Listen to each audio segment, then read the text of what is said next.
نحمدہ ونصلی علی رسولہ الکریم۔ ناظرین کرام، علماء دیوبند کے خلاف باطل گروہوں کو بڑی تکلیف ہوتی ہے، ان میں اکثر بریلویوں کو اور غیر مقلدین اہل حدیثوں کو بڑی تکلیف ہوتی ہے۔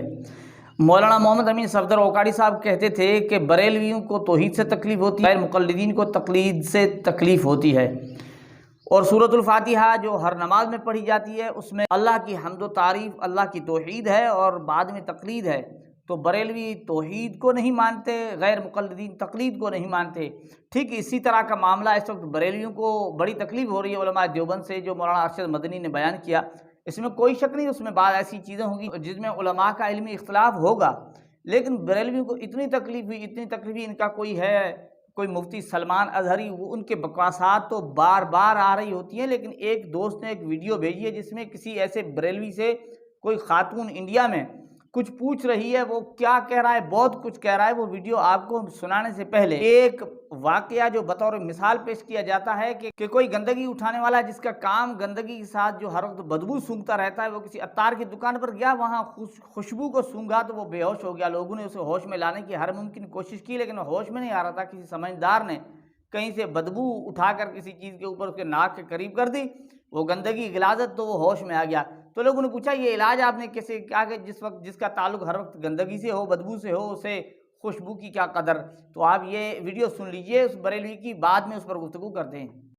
کہ ارشد مدنی ہو یا محمود مدنی ہو یا ان کا جو سنگٹھن ہے اس کا اسلام سے کوئی تعلق نہیں ہے۔ بہت بڑی بات یہ بہت بڑی بات ہے، اور کڑوی سچائی یہی ہے کہ یہ اسلام سے خارج لوگ ہیں، جو دیوبندی سنگٹھن کے لوگ ہیں۔ اسلام سے ان کا کوئی تعلق نہیں ہے۔ بھارت میں جو اسلام ہے وہ صوفیزم کے بنا پر اسلام ہے، جو مزاروں پر جانے والے لوگ ہیں، مزاروں پر آستھا رکھنے والے لوگ ہیں۔ ارشد مدنی یا محمود مدنی کا اسلام سے کوئی تعلق ہی نہیں ہے۔ اگر ارشد مدنی صاحب کہیں تو میں دیوبند آ کے ان سے اس بات پہ ساتھ کر سکتا ہوں، جسے ہمارے لینگویج میں مناظرہ کہتے ہیں۔ پہلے وہ اس بات کو ثابت کریں کہ وہ مسلمان ہے کہ نہیں۔ سامعین و ناظرین، یہ شخص مولانا ارشد مدنی کو مناظرے کا چیلنج کر رہا ہے اور کہتا ہے کہ یہ لوگ مسلمانی نہیں ہیں، ان کا اسلام کے ساتھ تعلق نہیں ہے۔ آپ اس سلسلے میں ایک لطیفہ سن لیجئے، اس کو لطیفہ ہی سمجھیں کہ کوئی شخص کسی کتابوں کی دکان پر گیا، وہاں اس نے کہا کہ مجھے ایسی کتاب دیں جو اہل الحدیث کے خلاف ہو، تو اس نے کوئی کتاب اٹھا دی، کوئی غیر مقلدین کے خلاف لکھی ہوئی تھی۔ کہا کہ مجھے دیوبندیوں کے خلاف کتاب دو، تو اس نے اور کتاب اٹھائی جو علماء دیوبند کے خلاف لکھی ہوئی تھی۔ اس نے کہا کہ مجھے بریلویوں کے خلاف کوئی کتاب چاہیے، تو اس نے قرآن اٹھا کر دے دیا۔ تو اس نے کہا کہ بھائی میں تو آپ سے کتاب مانگ رہا ہوں جو بریلویوں کے خلاف ہو۔ کہا کہ یہ پورا قرآن ہی بریلویوں کے خلاف ہے۔ جو لوگ ابھی خود ویڈیو میں کہہ رہا ہے کہ مزار والے، جو لوگ جن کا دندھا ہی ہے غیر اللہ کے سامنے سر جھکاتے ہوں، غیر اللہ سے منتیں مانگتے ہوں، اور جو غیر اللہ کی عبادت کے لیے تیار ہوں، سجدے کرتے ہوں، یہ ان کی حالت قوم کو پتہ نہیں کہاں پہنچا دیا۔ حسام الحرمین کا وہاں حوالہ دے رہا ہے، جہاں اس نے ان کے احمد رضا خان بریلوی نے جھوٹ جمع کر کے وہاں لکھے ہوئے ہیں۔